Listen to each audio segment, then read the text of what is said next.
अब है market index के बारे में। आप लोग देखते हो कि प्लेटफॉर्म पे अपने इंडेक्स है, निफ्टी 50 लिखा हुआ है और बैंक निफ्टी लिखा हुआ है। जैसे ही आप ओपन करते होंगे तो वो इंडेक्स हुआ हमारा।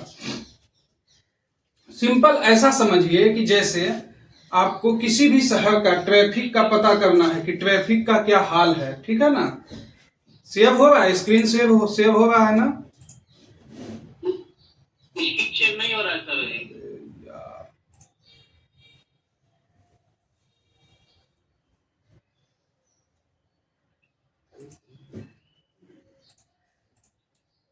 ठीक है, हो जाएगा। हाँ, तो किसी भी शहर का अगर आपको ट्रैफिक का मौजूदा हाल पता करना है तो आप क्या कीजिएगा कि वहां जो मेन चौक चौराहा है वहां आप देखिएगा कि वहां क्या है, भीड़ कैसी है। अगर भीड़ बहुत ज्यादा है मेन रोड पे तो आप बोलिएगा ट्रैफिक है। अगर वहां नहीं है तो आप क्या बोलिएगा, ट्रैफिक नहीं है। सिंपल सी बात है। उसी तरीके से हमारे यहाँ जो इंडेक्सेस हैं, इंडेक्सेस का हाल, इंडेक्स अगर अप है, चढ़ रहा है तो हम ये बोलेंगे कि मार्केट बुलिश है। अगर इंडेक्स डाउन है, रेड कलर में है, कुछ पॉइंट गिरा हुआ है, रेड कलर में है, तो क्या है, मार्केट मंदी में है। सिंपल सी बात है। जब तक ये सिलेबस लिखा गया तब की अभी का इसको थोड़ा करेक्ट कर लीजिएगा आप लोग जिनके पास भी हार्ड कॉपी है। तो बॉम्बे स्टॉक एक्सचेंज यानी बीएसई में, हमारे यहाँ दो मुख्य स्टॉक एक्सचेंज हमने बताया आपको कि बॉम्बे स्टॉक एक्सचेंज और नेशनल स्टॉक एक्सचेंज है। बॉम्बे स्टॉक एक्सचेंज में लगभग 5300 कंपनियां लिस्टेड हैं। 5300 से थोड़ा ज्यादा हो सकती है, 5300-5400 के बीच में। और जो नेशनल स्टॉक एक्सचेंज है एनएसई में लगभग 2200 से 2300 कंपनियां क्या हैं, लिस्टेड हैं। ये 2022 का अभी कुछ आईपीओ आए हैं, वो 2300 समझ लीजिए आप। तो अब बताइए, उधर 5300 इधर 2300, लगभग कितना हो गया, लगभग 8000 कंपनियों को ट्रैक करना, सबकी स्थिति को देखना एक नजर में पॉसिबल नहीं है। तो हम क्या करते हैं कि इंडेक्सेस को देखते हैं। हर एक स्पेसिफिक इंडस्ट्री का इंडेक्स होता है ना। ये तो हो गया निफ्टी 50 और सेंसेक्स का, कि निफ्टी इतना पॉइंट ऊपर है, सेंसेक्स इतना पॉइंट ऊपर है या नीचे है। सॉरी। इसी तरीके से हर एक इंडस्ट्री का क्या होता है, इंडेक्सेस है। जैसे आईटी सेक्टर की जितनी भी कंपनीज हैं, फार्मास्यूटिकल की जितनी कंपनीज हैं, एफएमसीजी की जितनी कंपनीज हैं, है ना। अब ये क्या होता है, आईटी सेक्टर का मतलब क्या हुआ कि जो कंप्यूटर से रिलेटेड, टेक्नोलॉजी से रिलेटेड जितनी भी कंपनीज हैं, जैसे हमारे भारत देश में टीसीएस है, इन्फोसिस है, विप्रो है, नेटवेब टेक्नोलॉजीज हैं, है ना। ये सारी टाटा टेक्नोलॉजीज हैं। ये सारी जो कंपनीज हैं ये किस में आती हैं, आईटी सेक्टर में आती हैं। एफएमसीजी की बात करें तो फास्ट मूविंग कंज्यूमर गुड्स, जो हम लोग खाते पीते, जो हमारी रोजमर्रा की जरूरत की चीजें हैं, जैसे आईटीसी हो गया, नेस्ले हो गया, ब्रिटानिया हो गया, मैरिको हो गया, डाबर हो गया, ये सारी कंपनीज किस में आती हैं, एफएमसीजी में आती हैं। तो सेक्टर वाइज फार्मास्यूटिकल्स में देखें तो लुपिन हो गया, सिप्ला हो गया, मैनकाइंड हो गया, ग्लेन फार्मा हो गया, सन फार्मा हो गया, इस तरीके की कंपनीज जो है फार्मास्यूटिकल में, वो सब का अलग अलग इंडेक्स होता है। और सब में क्या है, जैसे ऑटो सेक्टर में हो गया तो आइसर मोटर, है ना, महिंद्रा एंड महिंद्रा हो गया, मारुति सुजुकी हो गया, मारुति हो गया, है ना, टीवीएस हो गया। तो इस तरीके से हर एक इंडस्ट्री का अपना अपना क्या है, इंडेक्स है, ठीक है ना। अब वो इंडेक्स में ऊपर जा रहा है तो वो इंडेक्स ऊपर जा रहा है तो उस तरह की कंपनीज सब अप होंगी, इसकी वजह से वो ऊपर जा रहा है। ऐसा मतलब कि कुछ कंपनियों को बाजार का प्रतिनिधि बनाया जा सकता है और उनका हाल देखकर बाजार का हाल बताया जा सकता है। अगर एचडीएफसी बैंक ऊपर चढ़ रहा है मतलब बैंकिंग सेक्टर, बैंकिंग यानी निफ्टी बैंक जो है वो बुलिश है। सिंपल सी बात है। और इन सभी कंपनियों का इंडेक्स पे एक वेटेज होता है कि अगर वो बढ़ रहा है तो जितना उसका वेटेज है उतना उसका इसमें योगदान है। जैसे कि वेटेज आईटीसी का 7% है निफ्टी 50 में, तो अगर वो बढ़ रहा है तो 7% योगदान किसका है, आईटीसी का है, तभी वो बढ़ रहा है, ठीक है ना। 13% एचडीएफसी का बैंक में है, निफ्टी बैंक में, तो अगर वो बढ़ा है निफ्टी बैंक तो 13 से 14% योगदान किसका है, HDFC बैंक का। अगर गिरा है तो उतना ही योगदान उसका है, गिरावट में भी उतना ही योगदान है उसका, ठीक है। इसीलिए आपको बोला गया था होमवर्क में कि एटलीस्ट निफ्टी 50 कंपनीज जितनी भी हैं उसका वेटेज आपको पता करके लिख लेना है कॉपी में, अपनी डायरी में, जहां भी आप नोट्स बना रहे हैं तो आपको वेटेज पता चल जाएगा। तो इंडेक्स के लिए मार्केट का हाल पता करने के लिए हम किसको देखेंगे? इंडेक्स को देखेंगे। जिन्होंने किया है बहुत अच्छी बात है, नहीं किया है तो आपको करना है, इसको करना ही है, ठीक है। अब हमने बोला आपको कि मार्केट में दो मुख्य इंडेक्स हैं, एक S&P BSE सेंसेक्स। S&P क्या है? Sensex standard and poor. ये एक अंतरराष्ट्रीय यानी world wide credit rating agency है। क्या है? क्रेडिट रेटिंग एजेंसी है, जिसको BSE को इससे लाइसेंस मिला हुआ है, ठीक है ना। और ये इंडेक्स बनाने की विशेषज्ञ कंपनी है, BSE को लाइसेंस दिया हुआ है, इसलिए इस इंडेक्स के साथ S&P जुड़ा हुआ है। आप सुनिएगा, न्यूज में सुनिएगा, S&P स्टैंडर्ड एंड पुअर, ठीक है ना। अमेरिका में स्थित ऑफिस इसका, अंतरराष्ट्रीय लेवल पे ये इंडेक्स बनाने की विशेषज्ञ एजेंसी है। क्या है? एजेंसी है। दूसरा CNX निफ्टी। CNX निफ्टी क्या है? ये NSE और क्रिसिल का ज्वाइंट वेंचर है। क्रिसिल क्या है? एक क्रेडिट रेटिंग एजेंसी है। जब हम लोगों ने उसको पढ़ा था एंटिटीज के बारे में तो वहां क्रिसिल आया था, ठीक है ना। तो ये क्या करती है? क्रिसिल इसका ये इंडेक्स को चलाने की जिम्मेदारी यानी IISL India index services and products limited की है। ये NSE और क्रिसिल का ज्वाइंट वेंचर है। क्रिसिल क्या है? क्रेडिट रेटिंग एजेंसी है। क्या है? Credit rating agency. हाँ, ध्यान रखिएगा आप, ये रेट करती है CRISIL, credit rating agency, credit rating agency. कोई भी कंपनी या कोई भी कॉर्पोरेट कंपनी या कोई भी सरकार जो है तो जब ये लोन लेती है तो ये रेट करती है कि ये इतना लोन लेने के लायक है भी कि नहीं है और इसको चुकाने में सक्षम है कि नहीं है। जब ये रेट कर देती है, ओके कर देती है, तभी जाके उसको लोन वगैरह मिलता है, इवन गवर्नमेंट को भी, ठीक है ना। तो NSE और क्रिसिल का ज्वाइंट वेंचर कौन है? CNX Nifty. और इस इंडेक्स को चलाने की जिम्मेदारी किसकी है? IISL की। एक अच्छा इंडेक्स हमें हर मिनट ये बताता है कि बाजार के खिलाड़ी बाजार का भविष्य कैसा देख रहे हैं। अगर इंडेक्स ऊपर जा रहा है तो बाजार के जो भी खिलाड़ी हैं, पार्टिसिपेंट हैं, वो आगे आने वाले समय में बहुत ही पॉजिटिव नजरिया रख रहे हैं, उम्मीद अच्छी है, आशावादी है, ठीक है ना, कि भविष्य अच्छा है, इसलिए वो ऊपर जा रहा है। अगर मार्केट नीचे गिर रहा है तो आने वाले वक्त में उनका नजरिया कैसा है? थोड़ा डाउन है। इसलिए इंडेक्स हमें ये सारी चीजें बताता है। इसमें आप जो है तो इंफॉर्मेशन के तौर पे इंडेक्स एक समय विशेष में बाजार की दिशा को बताता है ना, कि मार्केट, स्टॉक मार्केट का इंडेक्स अगर ऊपर है तो लोग भविष्य को बेहतर समझ रहे हैं, अगर नीचे हैं तो थोड़ा सा उत्साहित नहीं है, सिंपल सी बात है। बेंचमार्किंग के लिए भी इसका इस्तेमाल किया जाता है। आप बोलिएगा सर बेंचमार्किंग क्या होता है? बेंचमार्किंग का मतलब ये हुआ कि जैसे आपने कोई स्टॉक खरीदा है, ठीक है, ध्यान से समझिए इसको। दूसरा एक तो क्या है, इंफॉर्मेशन के लिए इसका इस्तेमाल किया जाता है इंडेक्स का, कि आगे आने वाले समय में नजरिया कैसा है, भविष्य, मार्केट का भविष्य कैसा है, अच्छा है या उत्साहहीन है, ठीक है ना। दूसरा बेंचमार्किंग के लिए इसका इस्तेमाल किया जाता है इंडेक्स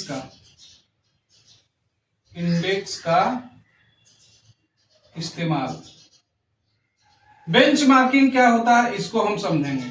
देखिए, अगर आपने कोई स्टॉक खरीदा 100 रुपए पे, है ना, वो कहां गया 120 रुपए, आपको 20% का रिटर्न मिल गया। टाइम बीइंग मान लीजिए 1 साल हुआ, 1 साल में सिंपल आपको 20% का रिटर्न मिला। लेकिन अगर निफ्टी अभी कितने पे है, निफ्टी अरे एग्जैक्ट हम नहीं पूछ रहे हैं, 22,000 समझ लेते हैं, कितने पे है, 22,000 पे। और एक साल में ये 22,000 से कहां पहुंच गया, मान लीजिए 23,000 पे, 23,000 पे पहुंच गया। ये कितना बढ़ा, इंडेक्स कितना बढ़ा है, 3,000 पॉइंट, 3,000 पॉइंट। तो 2200 का 3,000 पॉइंट कितना हुआ, 2200 का 3,000 पॉइंट कितना हुआ, सॉरी 1,000 पॉइंट बढ़ा ना, 22,000 से 22,000 से 23,000 पे गया, 1,000 पॉइंट बढ़ा है। तो 1,000 पॉइंट कितना प्रतिशत है 22,000 का, 22,000 का 10% 2200 हुआ, तो 1,000 जो है 5% से कम हुआ, ठीक है ना, 4% कुछ। इंडेक्स बढ़ा साल भर में 4%, कितना, जो कि ये अनजस्टिफाइड है, इतना नहीं होगा। मान लीजिए ये गया 25,000 पे, ठीक है ना, 25,000 पे गया, 3,000 पॉइंट बढ़ा, कितना बढ़ा, 3,000 पॉइंट। हो भी सकता है, जो हमने पहले भी लिखा था डेटा, ये भी हो सकता है, ऐसी कोई बड़ी बात नहीं है, लेकिन बेंचमार्किंग के लिए आप समझ जाइएगा उसको। 22,000 से 25,000 हुआ, 3,000 पॉइंट बढ़ा, 3,000 पॉइंट का मतलब हुआ क्या, ये 10% से ज्यादा ही बढ़ा है ना, 10%, लगभग 14 से 15% हुआ, ये 14% हुआ। तो आपने जो स्टॉक खरीदा वो 20% का रिटर्न दिया, और ये इंडेक्स कितना बढ़ रहा है, साल में 14% बढ़ रहा है। तो बेंचमार्किंग के लिए इंडेक्स से आपको अच्छा रिटर्न मिला हुआ है, सिंपल सी बात है। अगर इंडेक्स जो है तो 30% बढ़ जाता तो फिर आपका रिटर्न अच्छा नहीं है बिल्कुल भी। तो इस तरीके से बेंचमार्किंग का इस्तेमाल किया जाता है रिटर्न को नापने के लिए कि आपका प्रदर्शन कैसा रहा है, ठीक है। ट्रेडिंग के लिए भी इसका इस्तेमाल किया जाता है। आप बोलोगे सर ट्रेडिंग के लिए इसमें कैसे ट्रेडिंग करेंगे, इंडेक्स में, इसी में मजा है आगे चल के, ठीक है ना, आगे चल के बहुत मजा आएगा ट्रेडिंग में। इसमें मतलब स्टॉक में तो ट्रेडिंग सुने हुए हैं, इंडेक्स में कैसे ट्रेडिंग कर लेंगे।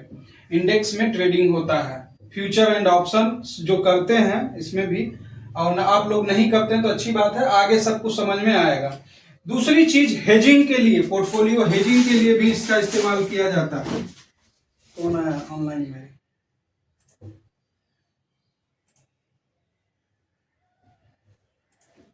देखिए क्लास करना है टाइम से जुड़िए, नहीं तो कोई जरूरत नहीं है, नहीं कि जब मन किया तब चले आए।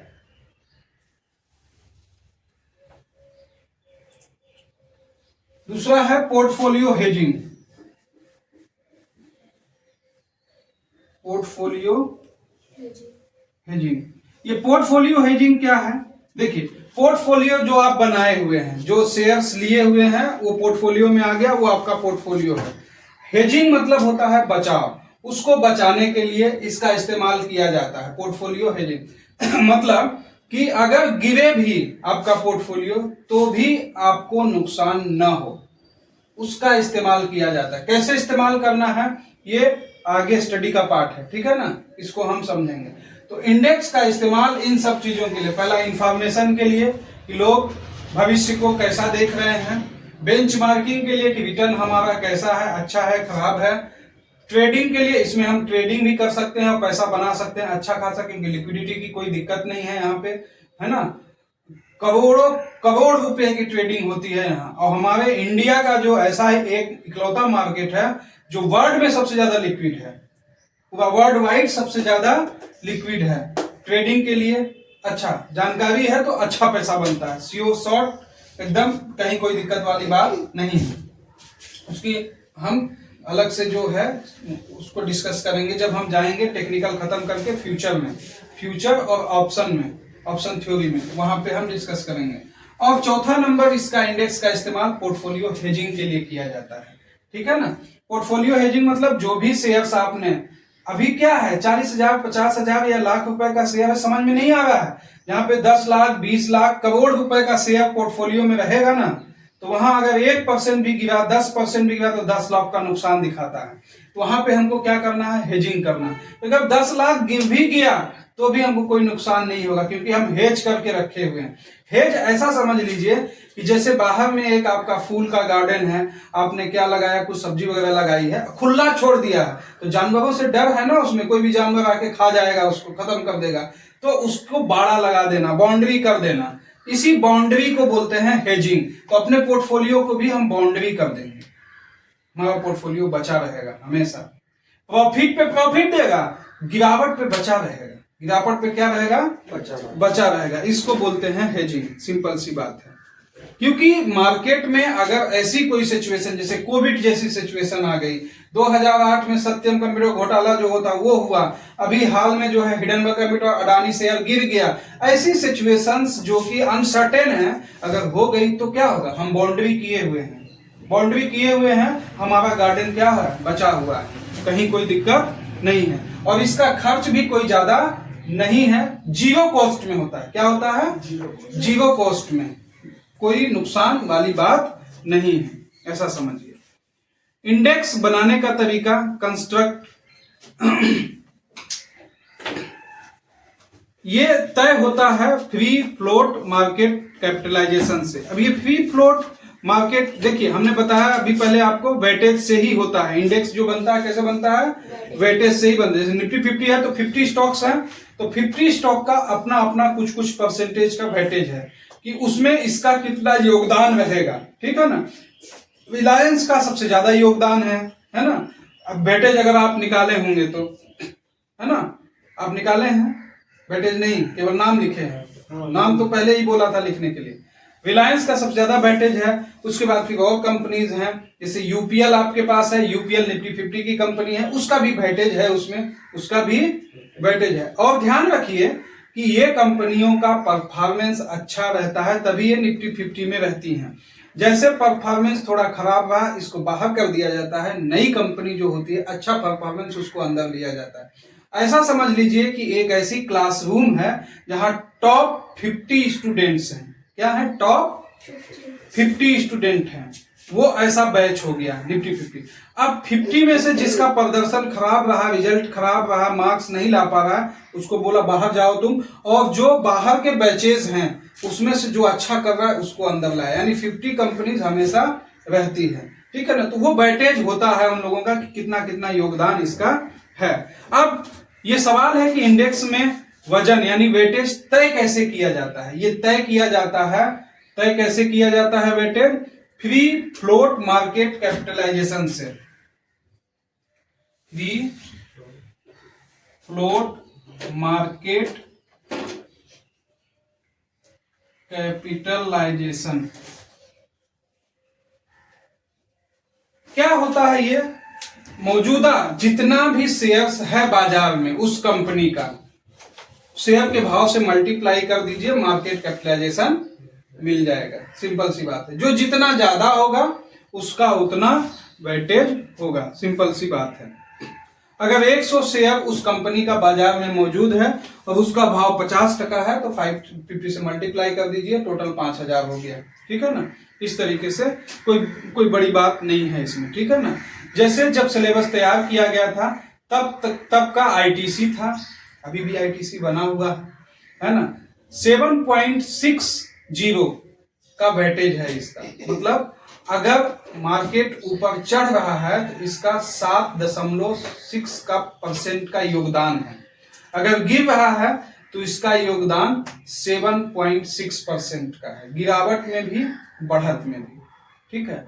आईसीआईसी बैंक का यहाँ जो ब्लैक स्क्रीन है ऑनलाइन वाले वहां दिखाई नहीं दे रहा है, तो ये पहला कॉलम जो है वो सीरियल नंबर है, दूसरा जो कॉलम है ये कंपनी का नाम है, और तीसरा कॉलम जो है वो है कि सेक्टर, किस सेक्टर में ये टेकर करती है, काम करती है, मेन इसका बिजनेस किससे होता है, और यहाँ पे परसेंटेज है उसका, वेटेज परसेंटेज। तो आईटीसी जो है सिगरेट जो लोग यूज करते हैं उसका सबसे बड़ा कारोबार है इसका, सिगरेट का। वैसे आती तो ये एफएमसीजी कंपनीज हैं, कंज्यूमर गुड्स में है, लेकिन सबसे ज्यादा कारोबार किसका होता है, सिगरेट का। और दुनिया में, पूरे वर्ल्ड में सबसे ज्यादा बिकने वाली चीज कौन सी है, सिगरेट ही। आप गूगल कीजिएगा आपको समझ में आ जाएगा ठीक है ना। तो सबसे बड़ा इसका मार्केट कैप है और पकड़ भी है ना, और सबसे ज्यादा इसी का है, सिगरेट बिकता है जो, ठीक है ना, मेन जो बिजनेस है इसका। आईसीआईसी बैंक है, बैंकिंग का, एचडीएफसी है, रिलायंस इंडस्ट्रीज है। इस तरीके से जितनी भी 50 कंपनी है उसका वेटेज है। आप सॉफ्टवेयर में अपने जाइएगा, वहां पे वेटेज आपको मिल जाएगा, है ना। नहीं होगा तो पर्सनली आप लोग कांटेक्ट कर लीजिए, आपको बता दिया जाएगा कि वेटेज कहाँ पे लिखा हुआ है, और उसको जरूर आप अपने नोट कॉपी में लिखिए, थोड़ा सा समय निकाल के, ठीक है ना। इससे आपको क्या होगा कि रिवीजन होगा, समझ में आएगा। इसी बहाने आपको 50 कंपनीज तो समझ में आएगी कि निफ्टी की 50 कंपनीज कौन कौन सी हैं, ठीक है ना। अब है सेक्टर इंडेक्स। सेक्टर इंडेक्स आपको बताया था जैसे कि निफ्टी 50 तो हो ही गया, बैंक निफ्टी भी होता है। बैंक निफ्टी क्या है, बैंकिंग का है ना। ऑटो निफ्टी है, वो किसका है, ऑटो सेक्टर का है। फार्मास्यूटिकल का है, फार्मा इंडेक्स, फार्मा निफ्टी, वो किसका है, फार्मा सेक्टर का है। इस तरीके से सबका क्या है, इंडेक्सेस है। सेक्टर इंडेक्स हो गया। तो ये इंडेक्सेस क्या करते हैं, बाजार के इंडेक्स जो है पूरी अर्थव्यवस्था का हाल बताते हैं। क्या करते हैं, पूरी अर्थव्यवस्था का हाल बताते हैं। इंडेक्स ऊपर जा रहा है तो लोग भविष्य को लेकर आशान्वित हैं, नीचे जा रहा है मतलब भविष्य को लेकर थोड़ा निराश हैं। भारत में 2 मुख्य स्टॉक एक्सचेंज हैं, बीएसई और एनएसई, आप जानते ही हैं। इंडेक्स का उपयोग इंफॉर्मेशन के लिए यानी सूचना के लिए, बेंचमार्किंग के लिए, ट्रेडिंग के लिए, पोर्टफोलियो हेजिंग के लिए किया जाता है। भारत में फ्री फ्लोट मार्केट कैपिटलाइजेशन तरीके का उपयोग करके इंडेक्स का निर्माण होता है। इसका होता है इंडेक्स का निर्माण। अलग अलग सेक्टर का हाल बताने के लिए सेक्टर इंडेक्स होते हैं, ठीक है ना। उसको देखने से समझ में आता है कि कौन सा सेक्टर चल रहा है। ऊपर है तो सभी सेक्टर ऊपर हैं, सभी कंपनीज उनका शेयर ऊपर में है। अगर सेक्टर इंडेक्स डाउन है, रेड कलर में है, मतलब जो लीडर है या सभी जो है नीचे में है। मिला जुला भी हो सकता है वेटेज के हिसाब से, है ना। लेकिन अगर नीचे है, रेड में है, पॉइंट दबाव में है, तो सभी जो भी हैं उसके अंतर्गत जितने भी इन सेक्टर में जितनी भी कंपनीज हैं वो सब क्या है, डाउन ही है, ऐसा आप देख सकते हैं। अब कुछ शब्द हैं जो प्रयोग होंगे यहाँ पे, जैसे बुल मार्केट। बुल मार्केट तेजी को कहा जाता है। बुल मार्केट मतलब तेजी। बियर मार्केट मतलब मंदी। बुल मार्केट किस में इस्तेमाल किया जाता है, तेजी में। बियर मार्केट किस में इस्तेमाल किया जाता है, मंदी में। इसी में हमको मुंह को तलाशने हैं, बुल मार्केट में कैसा ट्रेड लें कि फायदा हो। देखिए यहाँ जो भी है ना, हर एक इंडिविजुअल पार्टिसिपेंट से लेके जितनी भी बड़ी बड़ी कंपनीज यहाँ पे इन्वेस्ट करती हैं, ट्रेड करती हैं, चाहे कोई भी हो, डोमेस्टिक इंस्टीट्यूशन इन्वेस्टर हो, फॉरेनर हो, फॉरेन इंस्टीट्यूशन इन्वेस्टर हो, रिटेल पार्टिसिपेंट हो, सबका एम क्या, पैसा बनाना है। पैसा बनाना है तो कैसे पैसा बनेगा उसकी जानकारी होनी चाहिए। अब बुल मार्केट है तो उसमें कैसे पैसा बनेगा उसके ऑप्शन हमको तलाशने हैं। उसके बाद बियर मार्केट यानी मंदी में है मार्केट, बियरिश है। ट्रेंड, बाजार की दिशा और उस दिशा की ताकत को ट्रेंड कहा जाता है। अब ये किसी भी तरफ हो सकता है ट्रेंड, बुलिश भी और बियरिश भी, ठीक है ना। ट्रेंड बुलिश है मतलब ऊपर की तरफ जा रहा है। ट्रेंड 2 तरीके का होता है, एक होता है बुलिश, 3 तरीके का बल्कि बोल सकते हैं। बुलिश ऊपर की तरफ, बियरिश नीचे की तरफ, और एक ट्रेंड और होता है, क्या बोलते हैं उसको, साइडवेज। वेरी गुड, तो कमाल कर दी। साइडवेज का मतलब ना ऊपर ना नीचे, सुस्ता रहा है, ना ऊपर जा रहा है ना नीचे ही आ रहा है। तो एक अच्छा पार्टिसिपेंट वो होता है जो बुलिश में भी पैसा बनाना जाने, बियरिश में भी पैसा बनाना जाने और साइडवेज में भी पैसा बनाना जाने। इसी को एक अच्छा ट्रेडर कहते हैं, ठीक है ना। पुलिस है लेकिन पहचानना बहुत जरूरी है। 90 to 95% मार्केट के जो पार्टिसिपेंट है, रिटेल, हमारे और आपके जैसे लोग, उनको पहचानना ही नहीं आता है कि ट्रेंड क्या है। क्यों? कि अगर ट्रेंड वो पहचान गया ना तो सब कहानी क्लियर हो गई। Trend is your best friend. अगर आप ट्रेंड को पहचान गए बढ़िया से, और ट्रेंड को नहीं पहचाने तो ये सबसे बड़ा दुश्मन भी है आपका, क्योंकि पैसा आपका चला जाएगा, डूब जाएगा। तो सबसे बड़ी कहानी क्या है? ट्रेंड। आई बात समझ में? जैसे एक अच्छा इंसान बनने के लिए आपको पहले क्या होना? ईमानदार होना होगा। ईमानदार नहीं है, आप बड़ा बड़ा काम कर रहे हैं, बड़ा बड़ा पूजा पाठ कर रहे हैं, नमाज कर रहे हैं, तो उससे क्या होने वाला है? सबसे पहली शर्त क्या है? ईमानदार होना होगा। तो यहाँ सबसे पहली शर्त क्या है? ट्रेंड को पहचानना होगा कि ट्रेंड 3 तरीके का होता है, बुलिश, बियरिश और साइडवेज। ट्रेंड कैसा है, बुलिश है कि बियरिश है कि साइडवेज है, ये आप पहचान गए तब आगे टेक्निकल वगैरह काम करेगा, हेल्प करेगा आपको। आई बात समझ में? हालांकि टेक्निकल से भी ये चीजें समझ में आती हैं कि मार्केट बुलिश है कि बियरिश है कि साइडवेज है। तो ये चीजें तो पहली जानकारी और दूसरा अनुभव, धीरे धीरे आपको समझ में आने लगेगा। ध्यान रखिएगा, बहुत इंपॉर्टेंट चीज है ये ट्रेंड। 3 तरीके का ट्रेंड हमने बताया आपको। उसके बाद कौन है?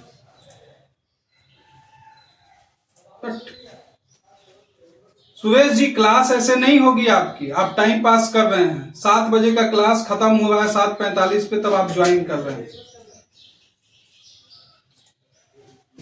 तीसरी चीज फेस वैल्यू। फेस वैल्यू आप जानते हैं, जब कंपनी शुरुआती दौर में बनती है तो उसकी शेयर की जो प्राइस होती है वही फेस वैल्यू होती है। ठीक है। 52 हफ्ते का लो और हाई। 52 हफ्ता, साल में 52 हफ्ता होता है, तो साल का हाई कितना है और लो कितना है, उसको बोलते हैं 52 वीक लो, 52 वीक हाई, है ना। ये सब वर्ड्स हैं। All time high, all time low का मतलब होता है ऑल टाइम, अब तक जब से शेयर बना है तो पूरा अपनी लाइफ में सबसे ऊंचाई पे है तो ऑल टाइम हाई, और सबसे नीचे में है तो ऑल टाइम लो। ठीक है ना, उसको बोला जाता है अपर सर्किट, लोअर सर्किट। देखिए, सर्किट तय किया गया है हर एक शेयर्स का, 5%, 10%, 5%, 10%, 15, 20%। जब 5% वाले सर्किट का कोई भी शेयर है और वो खुलते ही 5% चला गया तो वहां ट्रेडिंग बंद हो जाती है कुछ देर के लिए, आधा घंटा के लिए होल्ड। ठीक। अगर उसका सर्किट 10% है तो होल्ड हो जाएगा। अभी जैसे आप लोग जैसे जिसके पास जेपी एसोसिएट होगा वो देखिएगा, आपको ये चीज समझ में आ जाएगी। अगर 5% पे वो चला गया तो फिर वहां हिल डुल नहीं करेगा, वो सर्किट पे बैठ गया है। ऐसा हुआ, सर्किट पे बैठ गया है। फिर अगले दिन खुला, 5% चला गया तो सर्किट पे बैठ गया। और एक शेयर सर्किट वाला है, कौन सा? नीला नहीं, तुम्हारे पास कौन सा है? IIFL। कल वो सर्किट पे जाते जाते रहा था, ठीक है ना, IIFL हो गया। और तो इस तरीके के शेयर्स जो सर्किट टू सर्किट चलते हैं उसमें कुछ देर के लिए ट्रेडिंग क्या हो जाती है, होल्ड हो जाती है। Long position. लॉन्ग पोजीशन किसको कहते हैं? जब आप लॉन्ग हैं, आपकी पोजीशन लॉन्ग है। डिलीवरी में जितनी भी पोजीशन है ना, सब आपकी लॉन्ग ही रहती है, क्योंकि यहाँ ऑप्शन नहीं है शॉर्ट करने का। मतलब आप खरीदे हुए हैं ऊपर जाने के लिए, वो पोजीशन आपकी लॉन्ग है। क्या है? यानी पहले बाय कर लिया है तो आप लॉन्ग है, सिंपल सा बात, ऐसा समझिए। शॉर्ट पोजीशन का मतलब होता है पहले आप शॉर्ट करते हैं। क्या करते हैं? शॉर्ट करते हैं। अभी आपने किया नहीं है, आगे करेंगे, ऑप्शन फ्यूचर वगैरह में शॉर्ट भी करके आपको दिखाया जाएगा।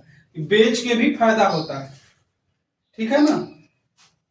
लेकिन ये ट्रेंड जो है ना, समझ में आएगा कंफर्मेशन तभी है, यहां से मार्केट गिरेगा, आप यहां से स्टॉक गिरेगा, तभी हम शॉर्ट करेंगे। क्योंकि अगर शॉर्ट किए और वो ऊपर चला गया तो नुकसान होने लगेगा आपको, ठीक है ना। अब शॉर्ट पोजीशन क्या है, आपको ये मतलब ये नायाब चीज क्यों है कि कोई भी ऐसी चीज जो आपके पास है ही नहीं, आप यहाँ पे पहले बेच सकते हैं फिर खरीद लीजिए। मतलब आपको पोजीशन को जो है दोनों को कंप्लीट करना होगा, तभी जाके सौदा पूरा होगा, नहीं तो सौदा पूरा नहीं होगा। तो यहाँ पहले शॉर्ट कर दीजिए यानी बेच दीजिए, नीचे आए तो खरीद दीजिए, जिसको स्क्वायर ऑफ बोला जाता है। क्या बोला जाता है? Square of. स्क्वायर ऑफ जब पोजीशन पूरी होनी होती है सेकेंड स्टेप में, उसको स्क्वायर ऑफ किया जाता है। स्क्वायर ऑफ के केस में आप बाय भी कर सकते हैं, सेल भी कर सकते हैं।